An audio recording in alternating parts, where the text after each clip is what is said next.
Hi, and welcome to part 7 of an 11-part series on the ninth grade opportunity, where we've been learning about the fact that if you properly transition your freshmen and do so for a few years in a row, you can transform your school from the bottom up.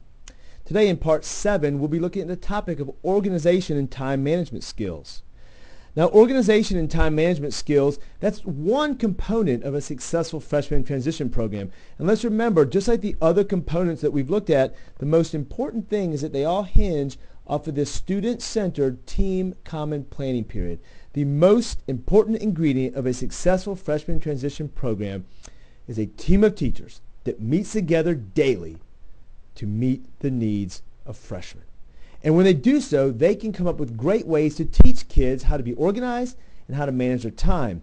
Now, do any of you freshmen at your school have trouble with organization and time management? More than likely there are a few chuckles out there, because you know this kind of defines a freshman. Now, we're not going to make freshmen become the world's most organized people all in one year. In fact, adults have trouble with organization and time management. But we can get the ball rolling in the right direction and give them some skills that can help them academically and can help them in life. Now, there are many ways that your school might choose to do this. What we're most telling you is you need to do this. You need to teach kids as part of your transition program how to be organized, how to manage their time. Now, here are two strategies, however, that we like that you might consider using in your classrooms at your school. One is Cornell note-taking. Really, we should say note-taking, because your team of teachers, if they have a system of note-taking that they teach their kids and reinforce in all team classes, they can actually make kids learn how to become note-takers, and that's an important educational skill. Now, Cornell note-taking is not something we made up. Go to Google, type it in, you'll find all sorts of great information about it. But here's a quick lowdown on how it works. You draw a line from the top to the bottom of your page about a third of the way across from the left. This line is called the Cornell line. Now, students will take their notes on the right-hand side of the Cornell line just like they normally would, and then on the left-hand side, they're going to write questions that correspond to the information over on the right.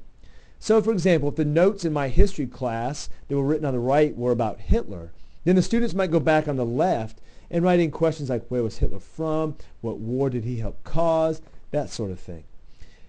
Now, in order to do that, the students have had to think about what they wrote, think about what they heard in order to come up with the questions. This could be done as a homework assignment. It could be done at the end of class, or it could be done as you go through the notes. You could stop periodically and have kids stop, think about what they learned, what they're writing, and come up with their own questions. Then you draw a reflection line along the bottom, across the page. Below this reflection line, when the notes are all done, you're going to have students come up with some higher level thinking, some kind of analysis of their notes, some kind of comparison or contrasting their notes with something else they learned. Now, you got to be careful. Kids will just write, these notes were nice. That's not what you want. So you might have to give them a question to answer. For example, in a history class with notes on Hitler, you might say, how does this compare to what we learned on Napoleon? And have them go look at something on Napoleon and then come up with a comparison. But what you've done is kids have heard the notes, written the notes, thought about and write questions, then analyze the notes. This is a great organizational skill to help kids organize their learning, organize their notes in a way that they can actually use. Plus, when it comes time to study, they can cover up the right-hand side, ask themselves questions on the left, pull down their paper, and there they're studying. Now, another thing to consider is using a student assignment book. Think about it. You use a PDA, maybe on your phone, maybe you use Outlook on your computer, maybe you have a desktop blotter or a calendar on your kitchen refrigerator, something to keep track of what it is you need to do and when you need to do it. Let's teach students how to do this. Now, honestly, a student assignment book or agenda book can be a huge waste of money. They end up in lockers at schools all over the country, and that's a waste of time and a waste of money and a waste of a great resource. Require your kids to use it. Teach them how to use it. Make it the hall pass, the only hall pass, and they'll bring it to class. Then when you have them with it in class, require that they use it. Have a time in class when they stop and write down their assignments in it. Periodically check it.